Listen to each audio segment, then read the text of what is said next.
Hey, what's up? David Cohen here for Learn Now Facts, and welcome back to another exciting Fusion tutorial. So today I'm going to be showing you a really easy way to make lightsabers inside of Davinci Resolve. So let's get started. I want to give a huge shout out and thanks to my friend Chris McDonald for filming this and for letting me use this footage in the tutorial. Thank you so much, Chris. I couldn't have done this without you. You're a huge help, and I want to give a huge shout out to you for everyone to see. And the first thing I'm going to do, I'm going to get rid of this preview clip because this already has effects. So I'm going to get a clean clip from our media pool. So I'm going to take this footage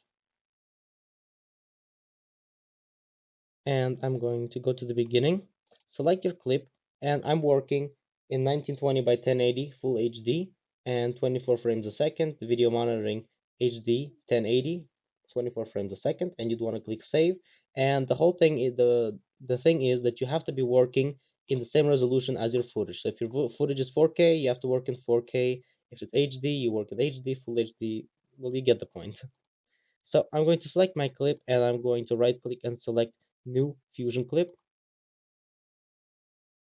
And I'm going to select the clip, make sure that your playhead is over it, and you're going to go into the fusion tab.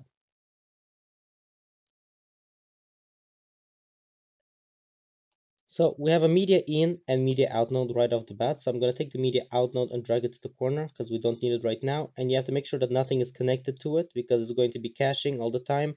And you don't want it to do that. If you don't have much memory on the computer. I honestly don't like it when it caches for no reason. So make sure that there's no input. So after this media in node, I'm going to search and I'm going to bring color corrector node, CC for color corrector, and I'm going to add that. Send the color corrector to the viewer, to the second viewer. And honestly, we can work in one viewer for now. And I'm going to bring down the saturation in the shadows. So you go to range, shadows, and I'm going to bring down the saturation.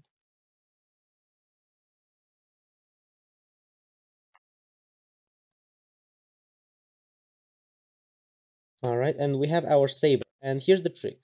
This is the cool technique that I was telling you guys about. You want to cover your saber in something green, like green tape or green cloth, green anything, something that you can key out. Because I'll tell you how it works in most tutorials. In most tutorials, you would take a solid, a background, you would add a mask, like this one, go to the saber, trace it, like this, and then you'd go to the next frame, and you'd have to bring all four of these points here and like that, and I'll see you tomorrow. This is called rotoscoping, and it's done a lot in Hollywood, in the professionals, but we don't have time for this. I mean, rotoscoping, they do it when you want to take the character off the background. Most of the time they use green screen, but sometimes it's just not possible to use green screen, and that's when they do rotoscoping. And rotoscoping takes a lot of time, a lot of effort. You get really tired after that, and no one really wants to do it. I mean, it's the VFX artist's worst nightmare to have to do rotoscoping. So the second method is you would track 2 points. You would put 1 point here and 1 point here. You would track them, and then you would get something like the Saber plugin for After Effects. So we have something like this too. It's called Tapered Shapes. It's a free plugin by my friend Brian Ray. I mean, it doesn't sound as cool as Saber, but it's basically almost the same thing. I mean, he's working on a Saber plugin. This is the first part of it, not to give too many spoilers away. And I'm going to just select this tapered shapes node, and you would have to connect it to the points that you tracked on your Saber, like that. And you would make the start width larger, make the end width smaller, like that, and that would be your saber. Then you'd add another plugin, a free plugin called XGlow, and that would be your saber, but still you would have to track it, and the track doesn't always go well with this. So what you do, you cover your saber in green material or green tape. In this case, Chris had a blade that's called a photon blade that actually is green by itself, but it doesn't glow that hard. And I'm telling you that making a lightsaber shot in the daytime is a little bit trickier because the sun washes out the glow. So that's another reason you'd want to do this, just to make it look cooler. And you want to make sure that there's nothing green around you. So no green grass, don't wear green, no green bushes. I mean, since we're in quarantine now and there are so many things that you can't even leave your house, Chris filmed like this, and it's completely fine. I mean, this bush, I didn't even pay attention to it, but it might cause a little bit. And you just want to make sure that there's no green grass. You'd film in the forest, but whatever you want to film or on the gray background, as long as there's no green. If you want to film in the forest where it's green, where there's green grass, you'd want to cover the blade in something blue. And as long as you can't see the sky. And I already graded this a little bit to get the green out of the grass, and that was the reason for this. And I took down the brightness of the sky because you couldn't see the saber on the contrast of the sky. So enough talking, I think. So I'm going to go to this color corrector, and I'm going to go to midtones, bring the saturation up, and in the highlights specifically, I want to bring the saturation up like that. Now this bush may get in the way, but we'll see how it goes. So after this, I am going to, actually, I'm going to bring up the contrast a little bit. Yeah, like that. And I'm going to search for something called a delta keyer. Now, if I were in the standalone version of Fusion, and I'll provide links to that in the description, you can get Fusion 9.0.2 for free on the Blackmagic Design support site. There is a special keyer called a primat keyer, and you don't have this in Davinci Resolve, but I'm not sure why. It might be BMD couldn't afford it or something. I'm not sure why they didn't add it. It's very interesting. But it's a lot easier to key anything with that. It's my favorite keyer. I don't really like the delta keyer. I mean, I can use it. I mean, sure. Well, if I have to use it, if I'm working in DaVinci Resolve, I use it. But most of the time, I use the Primate keyer, and I like it a lot. And you guys could try that. You just have to draw a line for the color that you want to key. You could draw another line. We have settings here for the background noise, foreground noise. That's a lot to it. So what I want to do, I want to send delta keyer to viewer 2 and the color corrector to viewer 1. I'm going to zoom in on the saber, go to a frame where you can actually see. It doesn't matter which frame as long as you can see the saber clearly. Take this picker and drag it to here. Now let's look. It created an alpha channel right here in the length of the saber. Pretty nice, but we can't really see how clean it is. So what I'm going to do, I'm going to search for bitmap, and Fusion automatically puts it into the mask input, which isn't what we want. We want the output of the delta keyer to go to the input of the bitmap. So we'll send that to the viewer. We'll send the bitmap, we'll take a background node, and that's why it has to be, your project has to be the same size as your footage, because the background node, you have to change the size otherwise, and that's not very fun. So we have this. I want it to be white, the background. Our background needs to be white. And this is what we get. It's pretty messy. And I want to go to this bitmap and I want to invert it. So we have this. So here's our saber. And we could do a little bit of cleaning because it keyed this too. We'll send this to the second viewer. Yeah, so we got some key going on over here. So there are some things you can play with in the delta keyer. You can try bringing this here. That didn't really help much. So let's send the bitmap to this viewer. So that didn't really help. Let's try seeing what we can do. Oh, we had it for a second. We will play with this reference color a little bit till we get what we want. So I'm gonna turn off high quality and turn on auto proxy because that makes playback faster and I don't want it to go slow for this tutorial. So we can leave this as it was. This goes 0.5 and you don't need to type 0, just 0.5 and 0.5. We can leave that as it is. We can go here and clip this a little bit,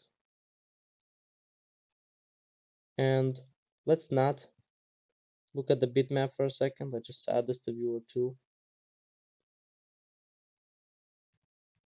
All right, so let's look at this. Yeah, so you could play with this for a little bit.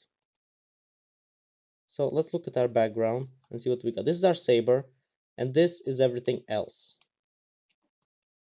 So we could go back to the delta key here and pick our color again. So I'll set this to 2 and this to 1. And we could go to our delta key here and pick the color again. Try to pick a different shade. And we have alpha here. And if we look at our bitmap, we still have this ugliness going on here. Let's see if we can fix that. Let's add a blur node. All right. And the blur is actually supposed to go here. All right, we'll bring the pixels to 2 pixels of blur.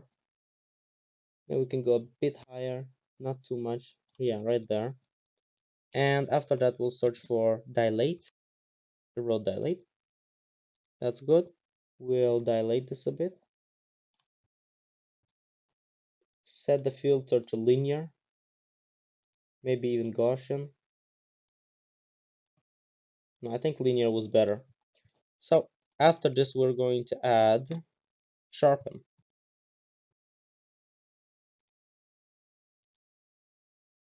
And I'm going to bring this amount to like 5. Looks pretty good. Now, let's try something different.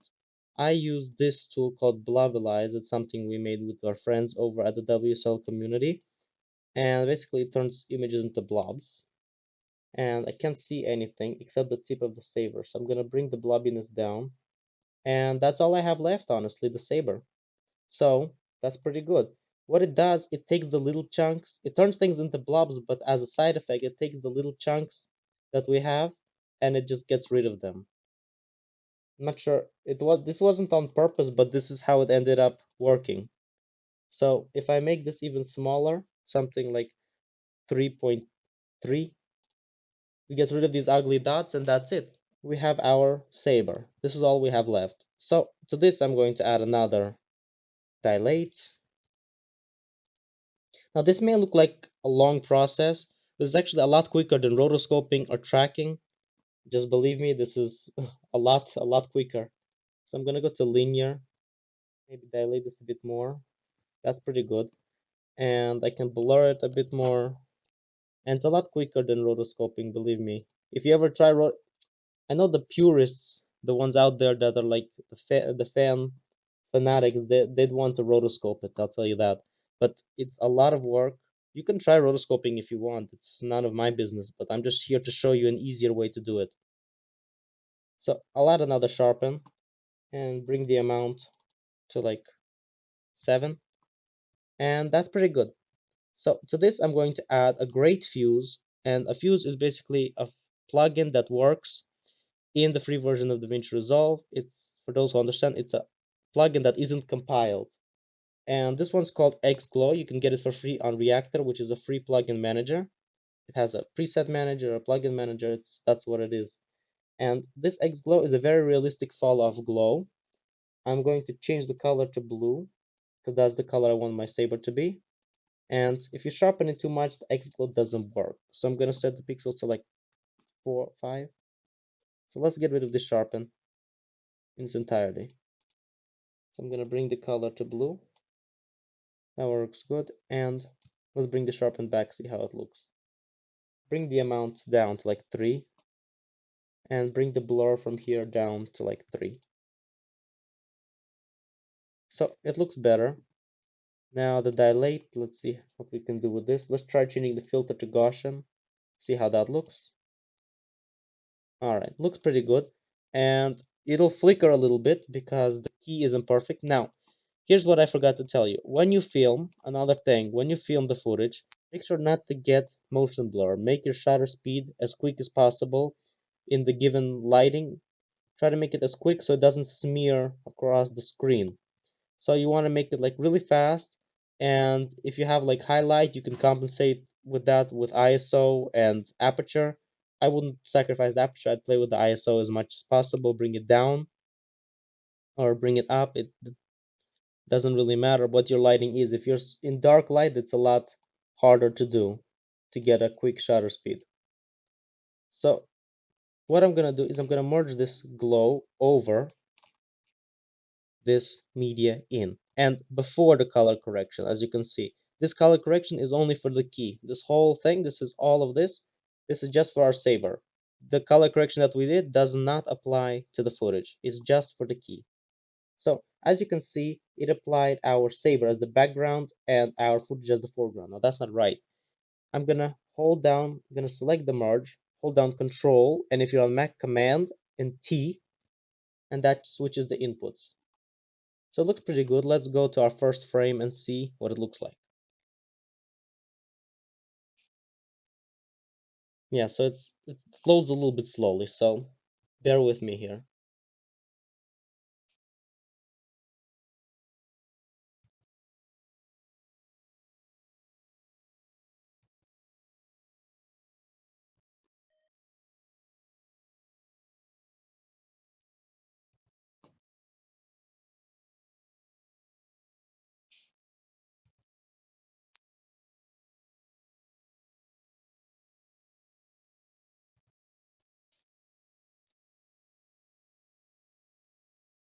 Now this is going to have motion blur, so since we're playing at 24 frames a second, we're going to get a pretty good motion blur. And if you would film without motion blur, you would need a node called optical flow. And in the standard version of Fusion, it doesn't work in the free version, but in Davinci Resolve, it works. So you just pipe this in, and that's it. This would add motion blur to your footage. It's not frame blending. It has a very advanced algorithms, and it takes a while to render, but it's really worth it. And you won't even notice these gaps that are here.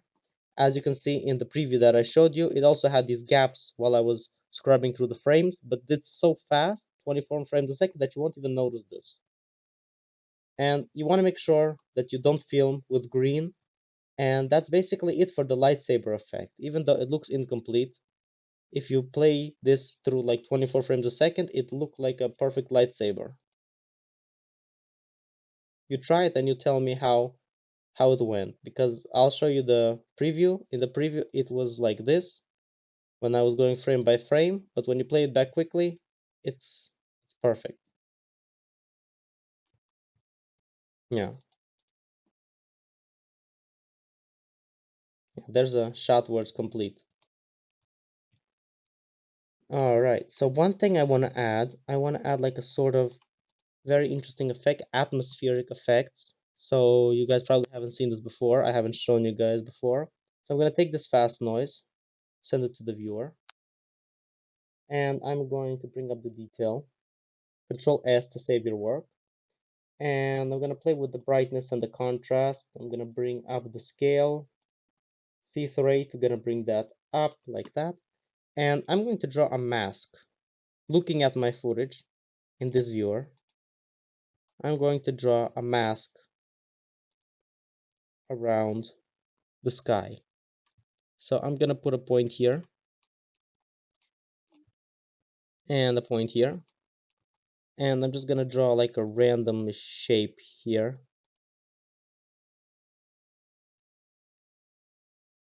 I'm going to close the polygon. And I'm going to select this polygon, all of these points, Shift S, Shift S. And it doesn't matter this, I'll show you how to get rid of it later.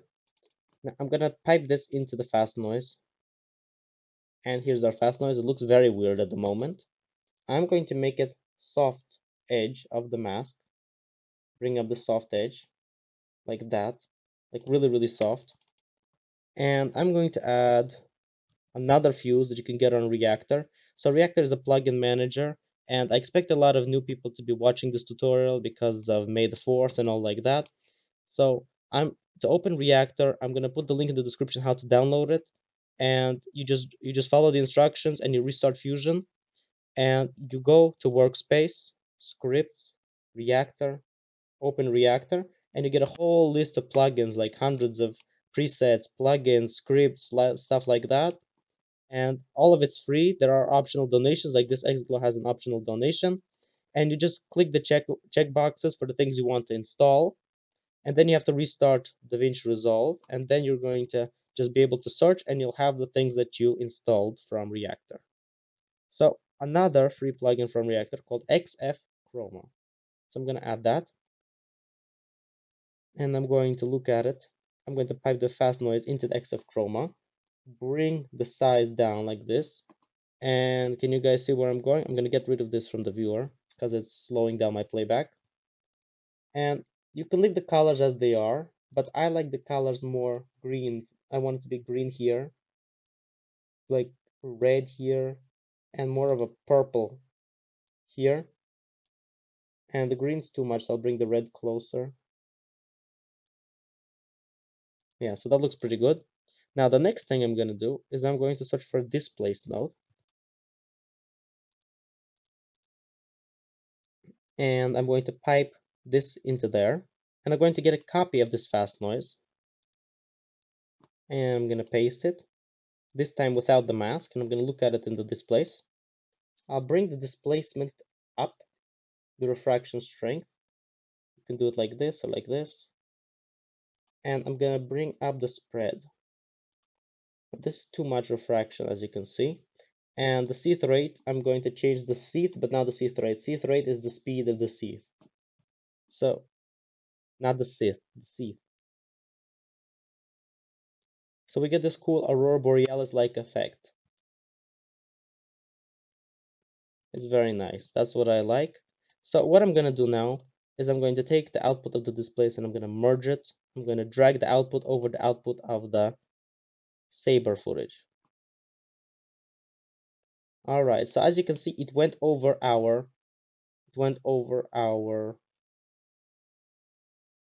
cinematic aspect ratio bars.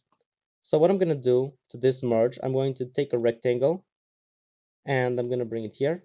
I'm going to bring this up like that, bring this to the sides, and just zoom in closely to make sure it doesn't go over. It went over a little bit. Just bring it down. You can bring it a little bit lower.